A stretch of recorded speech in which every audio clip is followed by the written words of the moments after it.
दोस्तों नमस्कार।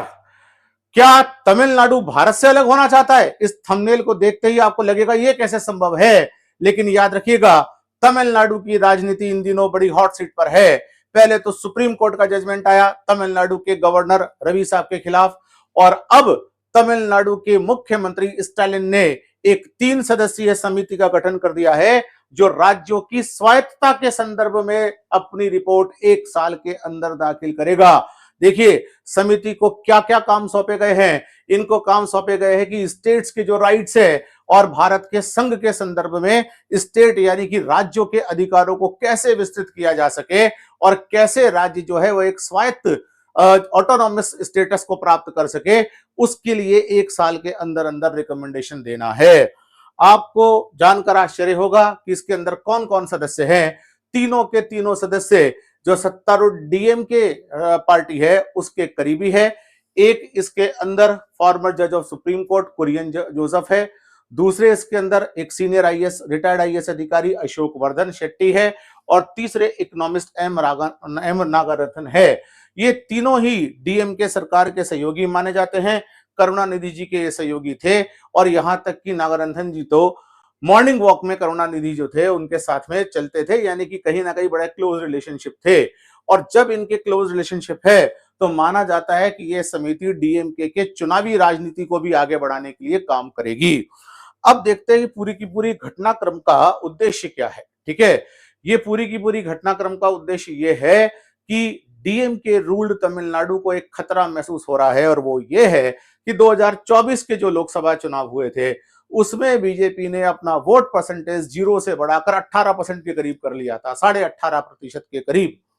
और एआईएडीएमके से हाल ही में बीजेपी का गठबंधन हो गया, और एआईएडीएमके जो वहां की प्रमुख विपक्षी दल है वो अब एनडीए के अंदर शामिल हो गया।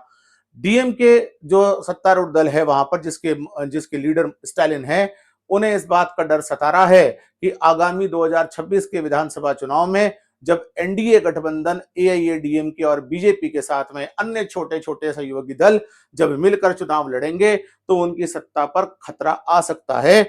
इसलिए वो कुछ ऐसे इश्यूज उठा रहे हैं जो द्रविडियन संस्कृति के प्रोटेक्शन के नाम पर वोटों का पोलराइजेशन कर दे।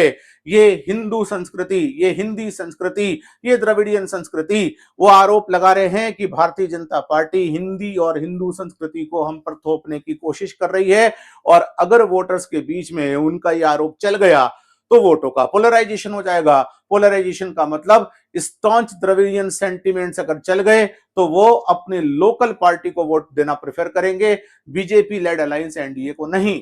क्या क्या उन्होंने आरोप लगाए हैं? उन्होंने कहा है कि जो बीजेपी जो सेंटर में रूलिंग पार्टी है वो एजुकेशन पॉलिसी, जो न्यू एजुकेशन पॉलिसी 2020 में लॉन्च की गई थी, उसको लेकर भी उनका ऑब्जेक्शन है। उनका कहना था कि हम मातृभाषा में ही शिक्षा देंगे। उन्होंने यह भी कहा कि जो टैक्सेशन और फिस्कल पॉलिसी है, इसमें उन्होंने कहा कि अगर हम 1 रुपया कमा कर देते हैं, तमिलनाडु अगर 1 रुपया कमा कर देता है तो उसको वापस 29 पैसे ही मिलते हैं। साथ साथ में वो इंस्टीट्यूशनल ऑटोनॉमी की बात भी कर रहे हैं कि हम द्रविडियन संस्कृति को प्रमोट करने के लिए जो काम करना चाहे करेंगे, उसमें अगर सेंटर रुकावट बनता है और अगर हम पोलराइजेशन भी करना चाहें और फिर भी सेंटर रुकावट बनता है तो ये नहीं होने दिया जाए। ऐसा इस समिति को सेटअप करके वो करना चाह रहे हैं, और तीनों सदस्य जो है वो इसके अंदर डीएमके के कहीं ना कहीं क्लोज रहे हैं। जो सत्तारूढ़ दल है उनका एक फेमस नारा है, the mother knows the best. इनका मतलब है एक बच्चे के लिए क्या बेहतर है ये उसकी मां जानती है, यानी कि वहां के लोकल लोग अपनी बेहतरी खुद जानते हैं। भारतीय जनता पार्टी को जो वो बाहरी पार्टी कह रहे हैं, जो हिंदी बेल्ट की पार्टी कह रहे हैं, वो हमारी द्रविडियन संस्कृति के ऊपर कोई भी इंटरफेरेंस ना करे।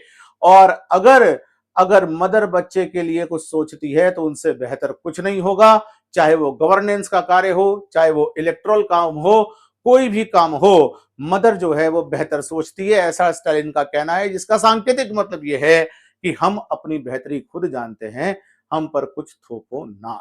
तो ये बड़ा इंपॉर्टेंट मूव है, और देखते हैं कि ऊंट किस करवट बैठेगा। स्टालिन का क्या यह दाव सफल रहेगा कि वो इलेक्शन कैंपेन में इसका फायदा उठा पाएंगे कि नहीं। लेकिन इंडियन पॉलिटी में एक बड़ा डेवलपमेंट हो गया कि अगर ऐसे स्टेट्स इस प्रकार की ऑटोनॉमी को प्राप्त करने के लिए कमेटी बनाने लगे तो हमारे हमारे संविधान का आर्टिकल 1 जो कहता है कि India shall be the union of states, हमारे स्टेट्स जो है वो अनडिस्ट्रक्टेबल नहीं डिस्ट्रक्टेबल है, लेकिन देश को अगर आप देखें तो वो अनडिस्ट्रक्टेबल है। भारत को नहीं तोड़ा जा सकता, राज्यों को तोड़ा जा सकता है।